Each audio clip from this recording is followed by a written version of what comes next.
బైబిలులోని దేవుని సందేశము విని రక్షించబడిన వ్యక్తి ఎవరైనా బైబిలును పూర్తిగా శ్రద్ధగా వినకుండా దేవుని మెప్పును పొందగలరా? దేవుని వాక్యమును చదవడానికి నాకు తీరిక లేదు అంటే అది కుంటి సాకు అవుతుంది. న్యాయపీఠం ఎదుట కొందరు చెబుతారు, ప్రభూ, ప్రియ యేసు, నేను చేయవలసినవి ఎన్నో నేను చెయ్యలేదు, చెయ్యకూడనివి కొన్ని చేశాను, క్షమించు. అయితే నీ వాక్యమంతా నేను చదివాను, విన్నాను, ధ్యానించాను. అవును శ్రోతలు, దేవుని వాక్యం అలా చదవటం చేతనే గదా ఏది చెయ్యాలో ఏది చెయ్యకూడదో మనకు తెలిసేది. యెహోషువ గ్రంథం 1వ అధ్యాయం 8వ వచనం ఏమంటోంది? ఈ ధర్మశాస్త్ర గ్రంథమును అనగా ఈ బైబిలు గ్రంథమును నీవు బోధింపక తప్పిపోకూడదు. దానిలో వ్రాయబడిన వాటన్నిటి ప్రకారము చేయటానికి నీవు జాగ్రత్త పడునట్లు దివారాత్రము దానిని ధ్యానించిన ఎడల నీ మార్గమును వర్ధిల్ల చేసుకొని జాగ్రత్తగా ప్రవర్తిస్తావు. అనగా నీకు అభివృద్ధి, నీ కార్యకలాపములలో విజయము నీకు ప్రాప్తిస్తాయి. అపొస్తలుడైన పౌలు తిమోతికి ఉత్తరం రాస్తూ అన్నాడు, 2 తిమోతి 2వ అధ్యాయం 15వ వచనం, దేవుని ఎదుట యోగ్యునిగాను సిగ్గుపడనక్కరలేని పనివానిగాను సత్యవాక్యమును సరిగా ఉపదేశించేవానిగాను నిన్ను నీవే దేవునికి కనపరుచుకోవడానికి జాగ్రత్తపడు. అనగా బైబిలు సత్యవాక్యము. దీనిని మనము ఇతరులకు సరిగా బోధించాలి. వాక్యాన్ని సరిగా విభజించి వివరించాలి. ఇశ్రాయేలుకు, అన్యులకు, సంఘమునకు చెందిన వాక్య భాగములను సరిగా విడమరిచి చెప్పాలి, బోధించాలి. మత్తయి సువార్త 4వ అధ్యాయం 4వ వచనంలో ప్రభు అన్నాడు, మనుష్యుడు రొట్టె వలన అనగా ఆహారము వలన జీవించడు గాని దేవుని నోటి నుండి వెలువడే ప్రతి మాట వలన జీవిస్తాడు. అనగా మనలను బ్రతికించేది తిండి కాదు, దేవుని వాక్యం. ఇది దేవుని నోటి నుండి వెలువడే మాట. ఆ మాట చొప్పున చేస్తే బ్రతుకుతాము. జీవవాక్యము మనకు జీవప్రదం. ఇందులోని ప్రతి మాటలో జీవశక్తి తొణికిసలాడుతూ ఉంటుంది. ఈ రోజున దేవుడు తన చిత్తాన్ని నెరవేర్చుకునేది ఈ వాక్యం ద్వారానే అని దేవుని బిడ్డలు గ్రహించాలి. రోమాపత్రిక 10వ అధ్యాయం 13 నుండి 17వ వచనం వరకు దేవుని మాట ఎంత ప్రభావము గలదో చెప్పబడింది. పాపులు ఈ వాక్య సందేశము వల్ల రక్షించబడతారు. ప్రభువు నామమును బట్టి ప్రార్థన చేసేవాడెవడో వాడు రక్షించబడతాడు. వారు విశ్వసింపని వారికి ఎలా ప్రార్థన చేస్తారు? వినని వానిని ఎలా విశ్వసిస్తారు? ప్రకటించని వాడు లేకుండా వారు ఎలా వింటారు? ప్రకటించేవారు పంపబడని ఎడల ఎలా ప్రకటిస్తారు? ఇందు విషయమై ఉత్తమమైన వాటిని గూర్చిన సువార్త ప్రకటించే వారి పాదములు ఎంతో సుందరమైనవి అని రాయబడి ఉన్నది. అయినను అందరూ సువార్తకు లోబడలేదు. ప్రభూ, మేము తెలియచేసిన సమాచారము ఎవరు నమ్మారు అని యెషయా చెబుతున్నాడు కదా. కాగా వినుట చేత విశ్వాసము కలుగుతుంది. వినుట క్రీస్తును గురించిన మాట వల్ల కలుగుతుంది. దేవుని వాక్యం ప్రకటిస్తేనే గాని ప్రజలు రక్షించబడరు. ఇది దేవుని పద్ధతి. పెంతెకోస్తునాడు పేతురు వాక్యం ప్రకటించాడు. అపొస్తలుల కార్యములు 2వ అధ్యాయం 14వ వచనం. పేతురు 11 కూడా లేచి నిలిచి వారితో బిగ్గరగా అన్నాడు, యూదయ్య మనుష్యులారా, యెరూషలేములో కాపురమున్న సమస్త జనులారా, ఇది మీకు తెలియనుగాక, చెవియొగ్గి నా మాటలు వినండి. పేతురు ప్రకటించిన వాక్యానికి ఫలితంగా 3000 మంది రక్షించబడ్డారు. అపొస్తలుల కార్యములు 2వ అధ్యాయం 37వ వచనం. వారు పేతురు ప్రసంగం విని హృదయములో నొచ్చుకొని, సహోదరులారా, మేమేమి చెయ్యాలి అని పేతురును కడమ అపొస్తలులను అడిగారు. దేవుని వాక్యము విన్న ప్రజలలో పశ్చాత్తాపం కలిగింది. వారు ప్రభువునందు విశ్వసించి బాప్తిస్మము పొందారు. అపొస్తలుల కార్యములు 8వ అధ్యాయం 4 నుండి 8వ వచనం వరకు దేవుని వాక్యం ఎంత పనిచేసిందో గమనించండి. చెదరిపోయిన వారు సువార్త వాక్యమును ప్రకటిస్తూ సంచారం చేశారు. అప్పుడు ఫిలిప్పు సమరయ్య పట్టణమునకు వెళ్లి క్రీస్తును వారికి ప్రకటిస్తున్నాడు. జనసమూహములు విని ఫిలిప్పు చేసిన సూచక క్రియలను చూచినందున అతడు చెప్పిన మాటలయందు ఏకమనస్సుతో లక్ష్యముంచగా అనేకులను పట్టిన అపవిత్రాత్మలు పెద్ద కేకలు వేసి వారిని వదిలిపోయాయి. పక్షవాయువు గలవారు, కుంటివారు అనేకులు స్వస్థత పొందారు. అందుకు ఆ పట్టణములో మిగుల సంతోషము కలిగింది. శ్రోతలు, దేవుని వాక్యములో మహత్తరమైన శక్తి నిక్షిప్తమై ఉంది. 1 పేతురు 1:23 అంటోంది, మీరు క్షయబీజము నుండి కాక శాశ్వతమగు జీవము గల దేవుని వాక్యమూలముగా అక్షయ బీజము నుండి పుట్టించబడిన వారు.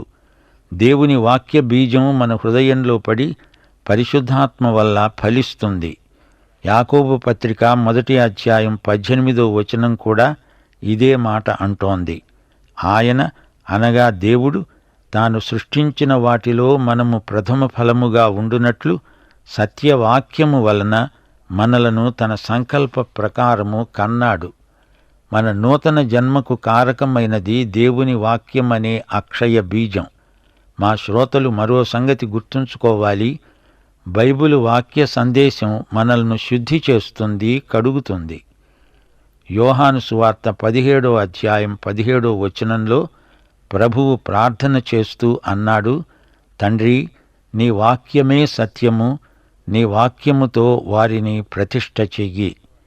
1 పేతురు 2:3 మీరు క్రొత్తగా జన్మించిన శిశువులను పోలినవారై నిర్మలమైన వాక్యమనే పాల వలన రక్షణ విషయములో ఎదిగే నిమిత్తము ఆ పాలను అపేక్షించండి. వాక్య క్షీరం పవిత్రమైనది, పాలు గనుక మనల్ని పెంచుతుంది. పవిత్రమైనది గనుక మనల్ని శుద్ధిపరుస్తుంది. 1 తెస్సలోని పత్రిక 4:3 మీరు పరిశుద్ధులవటమే దేవుని చిత్తం. దేవుని చిత్తమును మనలో నెరవేర్చేది దేవుని వాక్యమే. 119 కీర్తన 9-11 వరకు దావీదీయ గానము ఇదే.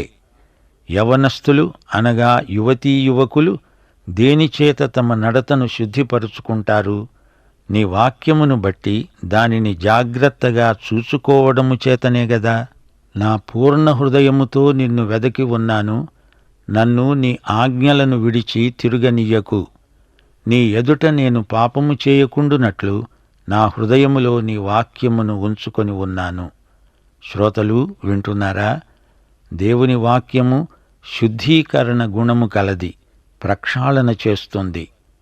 సామెతలు 30:5-6 సొలొమోను అన్నాడు, దేవుని మాటలన్నీ పుటము పెట్టినవే.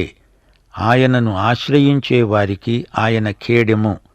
ఆయన మాటలలో ఏదీ చేర్చకు, ఆయన నిన్ను గద్దిస్తాడేమో, అప్పుడు నీవు అబద్ధికుడివవుతావు. యోహాను సువార్త 15:7 ప్రభువు తన శిష్యులతో అన్నాడు, నా యందు మీరును మీ యందు నా మాటలును నిలిచి ఉండిన ఎడల మీకేది ఇష్టమో అడగండి, అది మీకు అనుగ్రహించబడుతుంది. అనగా దేవుని వాక్యము మనలో నిలిచి ఉండడం, మనం ప్రభువులో నిలిచి ఉండడం, ఈ రెండూ సమాంతరంగా కొనసాగాలి. అప్పుడే మన ప్రార్థన జీవితం సార్థకమవుతుంది. అపొస్తలుల కార్యములు 20:32 పౌలు చెప్పిన వీడ్కోలు మాటలు, దేవునికి ఆయన కృపావాక్యమునకు మిమ్ములను అప్పగిస్తున్నాను. ఆయన మీకు క్షేమాభివృద్ధి కలుగచేయడానికి, పరిశుద్ధపరచబడిన వారితో స్వాస్థ్యము అనుగ్రహించడానికి శక్తిమంతుడు. అనగా దేవుని కృపావాక్యము వల్ల మనకు క్షేమాభివృద్ధి, పరిశుద్ధులందరితో పాటు మనకు సమాన స్వాస్థ్యము లభిస్తాయి. ఈ సందర్భంలో మా శ్రోతలకు మరో సంగతి చెప్పాలి. సైతాను అనే శోధకుడు కూడా దేవుని వాక్యం చదువుతాడు. వానికి వాక్యం తెలియదనుకోకండి. బైబిలు వచనాలెన్నైనా వాడు వల్లించగలడు, ఏకరువు పెట్టగలడు. మత్తయి సువార్త 4 సైతాను 3 సార్లు యేసును శోధించాడు. ప్రతిసారి సైతాను ప్రశ్నకు యేసు దేవుని వాక్యంలోనించే జవాబు చెప్పాడు. ఈలాగు రాయబడి ఉన్నది అంటూ లేఖనములో నుండి ప్రభువు ఉటంకించాడు. ద్వితీయోపదేశకాండములోని వచనాలనే యేసు ప్రభువు పలికాడు. వ్రాయబడి ఉన్నది అనే మాట మత్తయి సువార్త 4వ అధ్యాయంలో 4 సార్లు వస్తుంది. అందులో ఒకసారి మాత్రం సైతాను వ్రాయబడి ఉన్నది అంటూ లేఖనాన్ని ఉదహరిస్తున్నాడు. మత్తయి సువార్త 4వ అధ్యాయం 5-6 వచనాలు, అపవాది పరిశుద్ధ పట్టణానికి ఆయనను తీసుకొనిపోయి దేవాలయ శిఖరమున ఆయనను నిలువబెట్టి, నీవు దేవుని కుమారుడవైతే క్రిందికి దూకు, ఆయన నిన్ను గూర్చి తన దూతలకు ఆజ్ఞాపిస్తాడు, నీ పాదమెప్పుడైనా రాతికి తగలకుండా వారు నిన్ను చేతులతో ఎత్తుకుంటారు అని వ్రాయబడి ఉన్నదని యేసుతో చెప్పాడు. ఇక్కడ సైతాను కీర్తనలు 91, 11, 12 వచనాలు తీసుకొని యేసుకు చూపుతున్నాడు. అయితే వాక్యాన్ని సందర్భం తప్పించి శోధిస్తున్నాడు.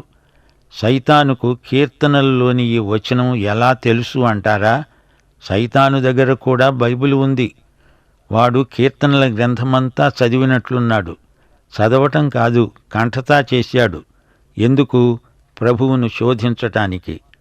అయితే విశ్వాసులారా, మీరు వాక్యాన్ని అసలు చదవకపోతే మిమ్మల్ని సైతాను వాక్యంలోనే శోధించి తన వలలోకి పడలాగుతాడు. జాగ్రత్త.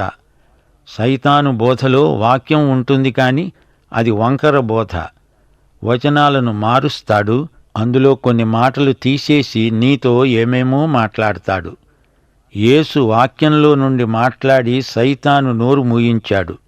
సైతానును ఓడించాలంటే మనం వాక్యం బాగా ఎరిగి ఉండాలి. అపొస్తలుడైన పౌలును చూడండి. అతడు గొప్ప క్రైస్తవ విశ్వాసి. 3 సార్లు సువార్త యాత్రలు చేశాడు. 50 సంఘాలు స్థాపించాడు. కొత్త నిబంధనలో సగానికి పైగా పౌలు రచనలే ఉన్నాయి. 5 సార్లు పునరుత్థానుడైన యేసును చూచాడు. ఒకసారి 3వ ఆకాశానికి ఎత్తబడ్డాడు. రోమా ప్రభుత్వం అతడిని బంధించి చెరసాలలో వేసింది. మరణశిక్ష విధించింది.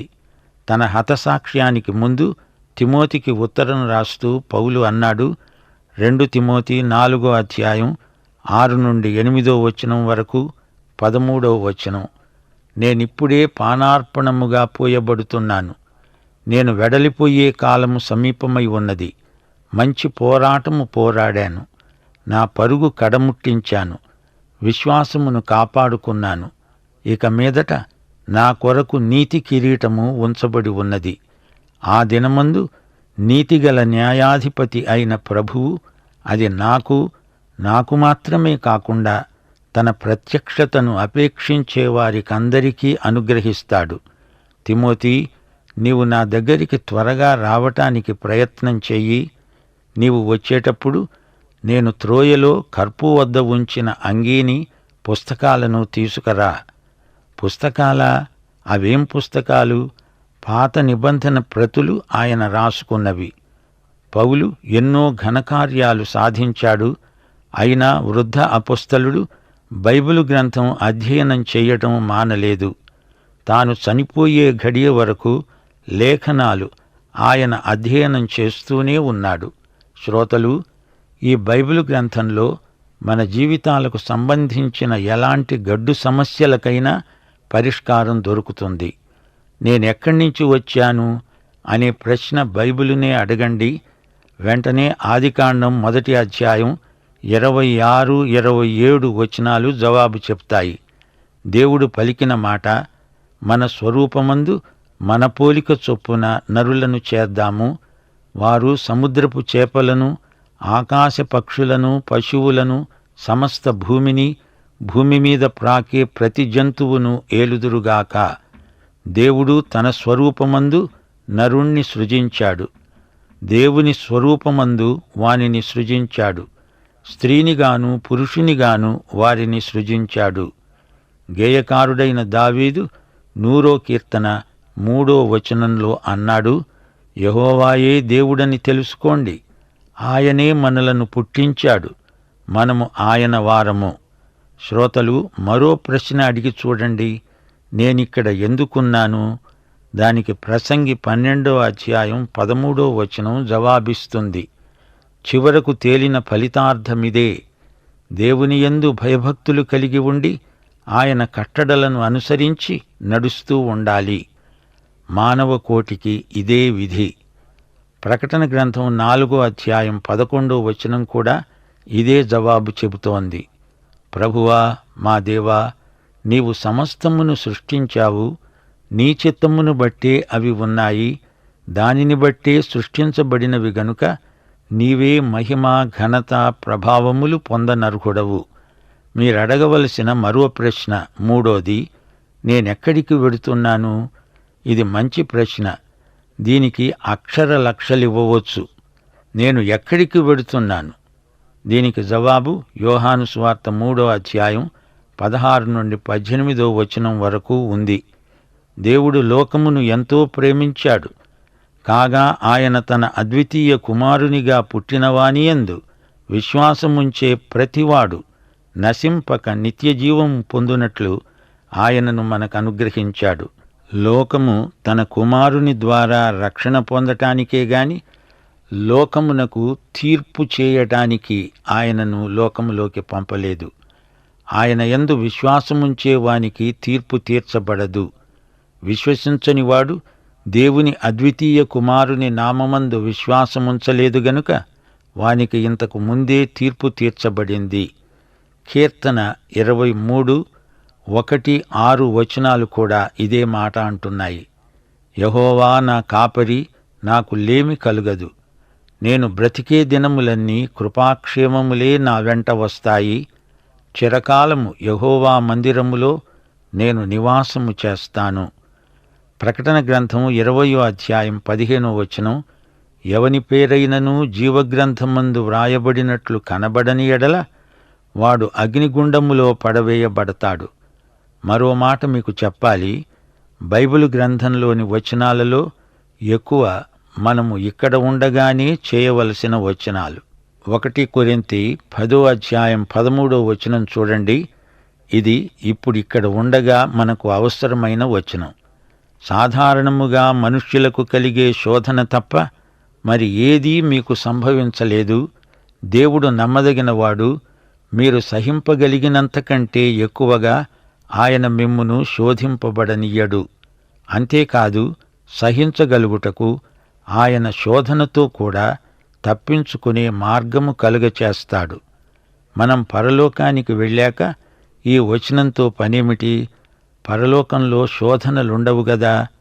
1 యోహాను 1 అధ్యాయం 9 మన పాపములు మనము ఒప్పుకొనిన ఎడల ఆయన నమ్మదగినవాడు, నీతిమంతుడు గనుక ఆయన మన పాపములను క్షమించి సమస్త దుర్నీతి నుండి మనలను పవిత్రులనుగా చేస్తాడు. పరలోకములో పాపమనేది ఉండదు. ఇక ఈ వచనం పరలోకంలో మనకెందుకు? ఫిలిప్పీ 4 అధ్యాయం 19 దేవుడు తన ఐశ్వర్యము చొప్పున క్రీస్తు యేసునందు మహిమలో మీ ప్రతి అవసరము తీరుస్తాడు. పరలోకానికి వెళ్ళాక మనకు ఇంకా అవసరాలేముంటాయి? యోహాను సువార్త 14 అధ్యాయం 1-3 వరకు ప్రభు అన్నాడు, మీ హృదయమును కలవరపడనీయకండి. దేవునియందు విశ్వాసముంచుతున్నారు, నాయందు విశ్వాసముంచండి. నా తండ్రి ఇంట అనేక నివాసములు కలవు. లేని ఎడల మీతో చెబుతాను, మీకు స్థలము సిద్ధపరచ వెళుతున్నాను.